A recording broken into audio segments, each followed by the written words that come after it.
Oi, gente! Olá, como estão vocês? Alunos do 9º ano, aqui é a Leilândia Rodrigues dos Santos Carneiro, professora de língua portuguesa de vocês, passando por aqui para deixar mais uma videoaula, deixar mais um assunto que é interessantíssimo para vocês, na verdade a continuação do tema que estamos trabalhando, poemas, poesias, é o que nós estamos estudando agora, na verdade, e hoje nós trouxemos alguns elementos também presentes na poesia, no poema, e que nós precisamos conhecê-los, tá certo? Vamos lá?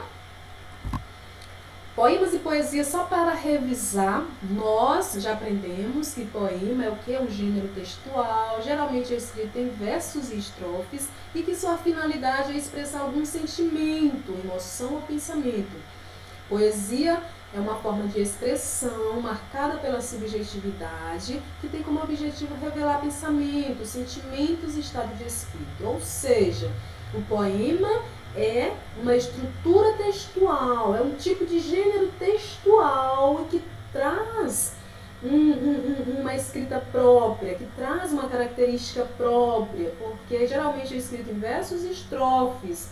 E a poesia é o quê? Uma manifestação artística, uma forma de expressar sentimentos, de expressar subjetividade, ou seja, o interior da pessoa, o estado de espírito.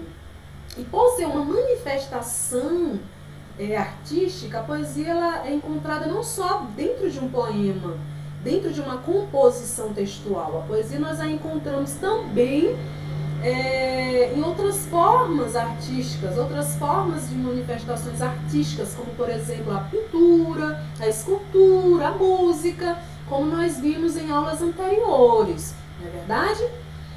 Nós trouxemos aqui este poema de Antônio Gonçalves Dias, que é um poema belíssimo, é um poema muito importante, Canção do Exílio. Por que é importante, professora?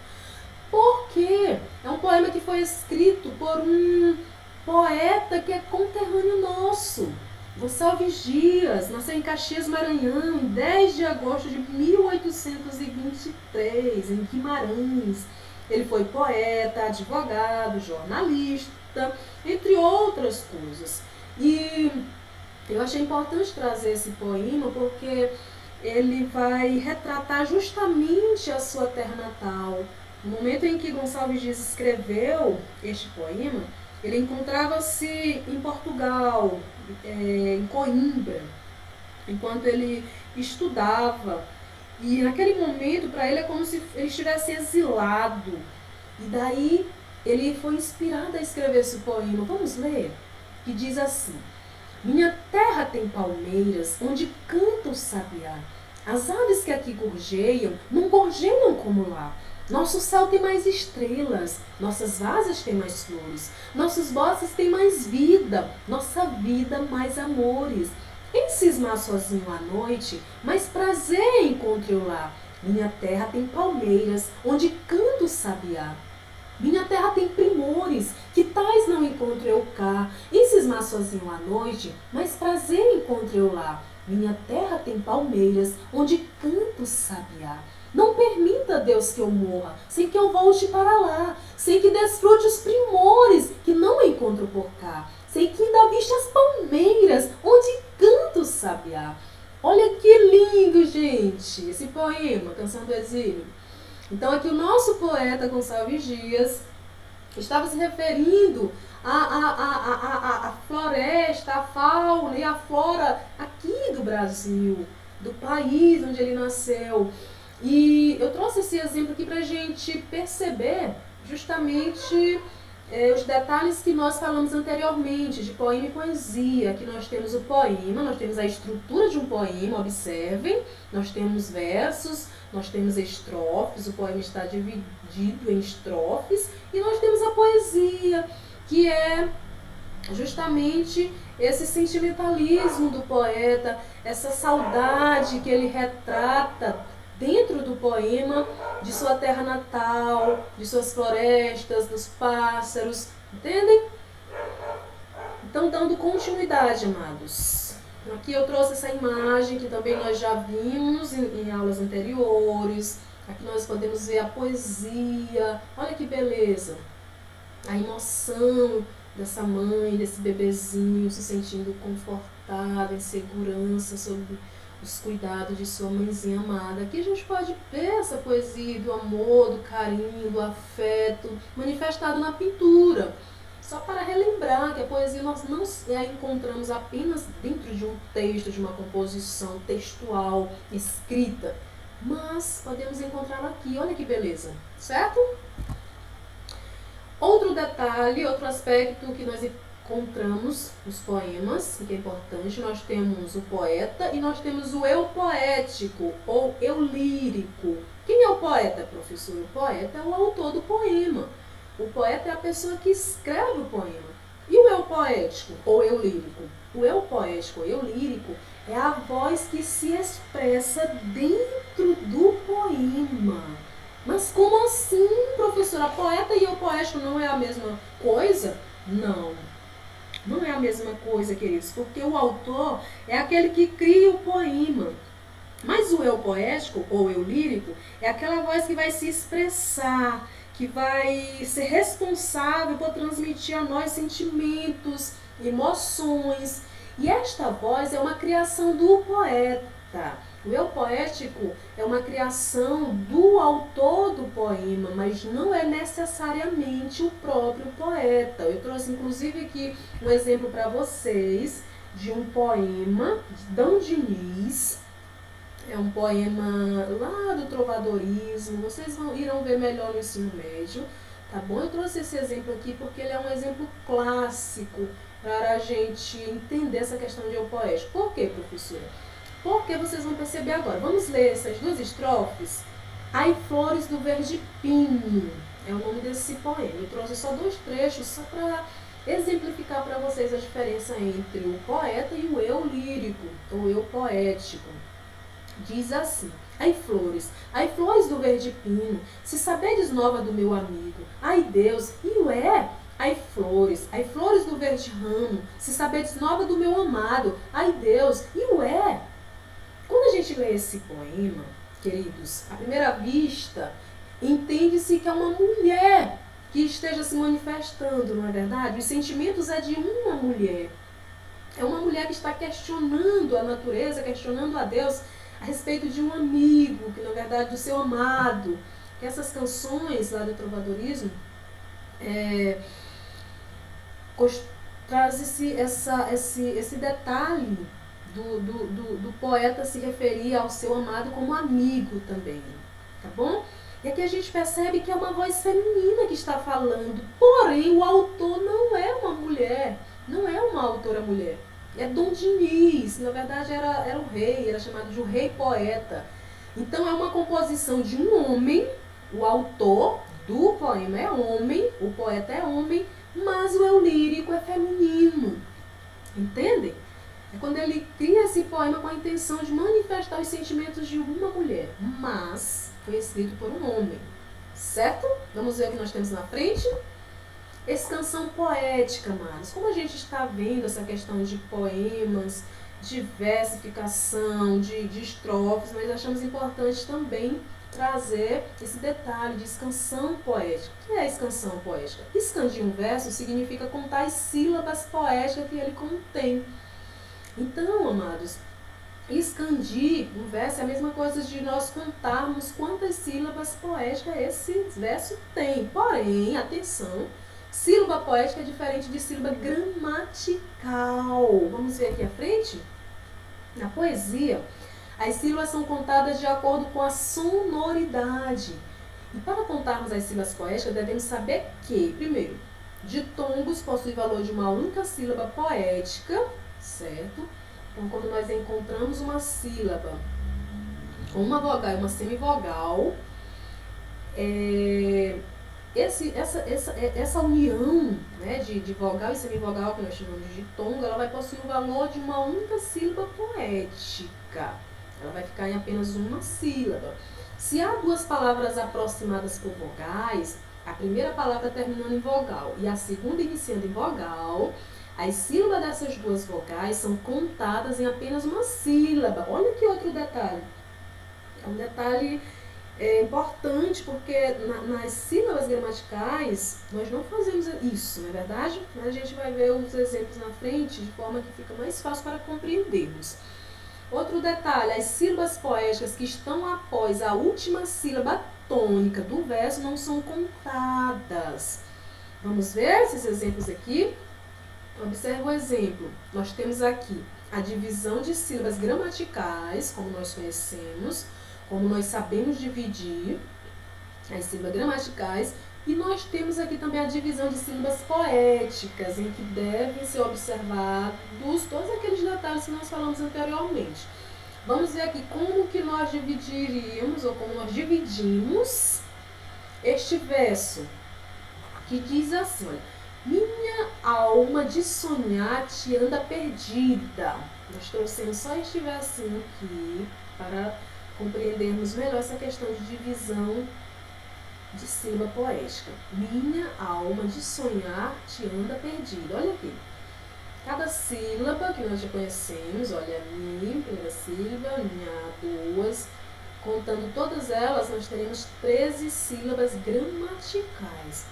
Agora, quando a gente vai para a divisão de sílabas poéticas, observando aqueles detalhes, observem que aqui nós só teríamos apenas 10 sílabas poéticas. Por quê, professor?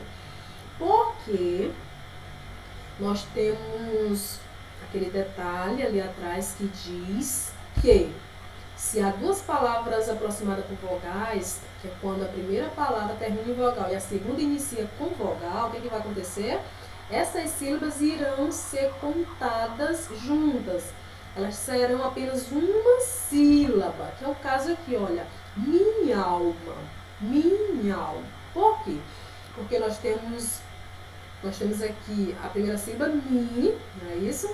E nós temos aqui o nha, que vai se juntar com ao. Por quê? Porque nós temos o finalzinho da palavra minha, terminado com vogal A, e o início da palavra alma, também iniciada por vogal A.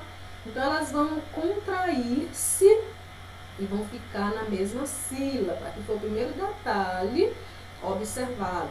Vamos dizer, a primeira regra que deve ser observada na contagem de sílaba poética. O outro detalhe, olha aqui também nessa palavra aqui, sonhar-te. Nós temos o TE que termina em vogal e a palavra seguinte seria anda, e também iniciada por vogal, vão ficar na mesma sílaba poética. E a última regra, nós devemos observar essa questão da sílaba tônica. Os versos de um poema que são contados, o que vai acontecer? A sílaba poética desses versos devem ser contadas até a última sílaba tônica, ou melhor, até a sílaba tônica da última palavra. Qual é a última palavra desse verso? A palavra perdida. Qual é a sílaba tônica de perdida? O DI. O que é a sílaba tônica, professor? É aquela sílaba que a gente pronuncia com mais força, com mais intensidade. Então, nós temos perdida. O que acontece? A contagem da sílaba poética vai vir até essa palavra aqui, até essa sílaba aqui, que nós contamos mais forte, de. E essa última sílaba da, nós iremos abrir mão dela. Não devemos contar esta última sílaba. Por quê? Porque a contagem vem até a última sílaba tônica, até a sílaba tônica da última palavra. Tá bom? Então, na divisão silábica gramatical, nós teríamos 13 sílabas gramaticais. Nós temos 13, mas quando você vai dividir poeticamente, nós só vamos ter quantas? 10 sílabas, porque nós observamos esse detalhe. Se a palavra termina em vogal e a palavra seguinte inicia por vogal, o que vai acontecer? Nós vamos juntar a última sílaba dessa palavra que termina por vogal com a primeira sílaba da palavra que inicia também com vogal. Vão ficar apenas uma sílaba poética. A contagem das sílabas poéticas irão até a sílaba tônica da última palavra. certo? Então aqui nós temos: minha alma de sonhar te anda perdida. Ok, amados? E nós trouxemos aqui também um trecho do poema de Gonçalves Dias, Canção do Exílio. Esse trecho aqui vai ficar mais claro para vocês. Nós vamos contar aqui as sílabas poéticas dessa estrofe, né? Eu trouxe só uma estrofe, a primeira estrofe do poema: minha terra tem palmeiras. Vamos contar aqui as sílabas poéticas desse verso. Nós temos aqui, olha: 1, 2, 3, 4, 5, 6, 7. Observem que nós paramos aqui nesta sílaba mei, palmeiras. Esta outra sílaba aqui a gente não conta, porque, lembra do detalhe anterior? A contagem das sílabas poéticas vai até a sílaba tônica, ou seja, aquela sílaba mais forte que nós pronunciamos da última palavra, tá bom? Então aqui palmei, então eu paro bem aqui. Portanto, eu tenho 7 sílabas métricas, ou seja, 7 sílabas poéticas. Se a gente for contar todos os outros aqui, também irá dar 7 sílabas poéticas. Olha só: onde canto sabiá. 1, 2, 3, 4, 5, 6, 7. Por que nós utilizamos aqui essa última sílaba, professora? Porque a última sílaba é a sílaba tônica, é a mais forte, ó, sabiá. Então ele vai entrar porque é a sílaba tônica. Aqui nós temos 1, 2, 3, 4, 5, 6, 7. Gorjeiam. Esse G é o mais forte, então a gente para aqui, deu 7 também. E 1, 2, 3, 4, 5, 6, 7. Terminamos aqui no lá, porque é uma sílaba forte, é uma sílaba tônica. Então nós temos aqui esses versos todos contados com 7 sílabas poéticas. Tá certo, amados? E, por fim, nós temos aqui este poema para nós refletirmos, amados, que diz assim: nesse imenso jardim da vida, somos todos flores enviadas por Deus, e como toda flor, temos que enfrentar dias lindos de sol e dias de tempestade. Cabe a nós, diante de tudo isso, mantermos nossa mais pura beleza e essência, conquistada nos dias bons, ou nos transformarmos em flores secas, mortas pela força das tempestades. Tá bom? Para vocês pensarem e refletirem. Tá bom, amados? E até a próxima. Na próxima estaremos juntos. Se houve ou se ficou alguma dúvida, alguma confusão, na próxima aula a gente pode tirar as dúvidas juntos, tá bom? Tirar todas as dúvidas, acrescentar, tá certo? Tudo de bom pra vocês. Na próxima a gente se encontra, tá bom? Tchau, tchau.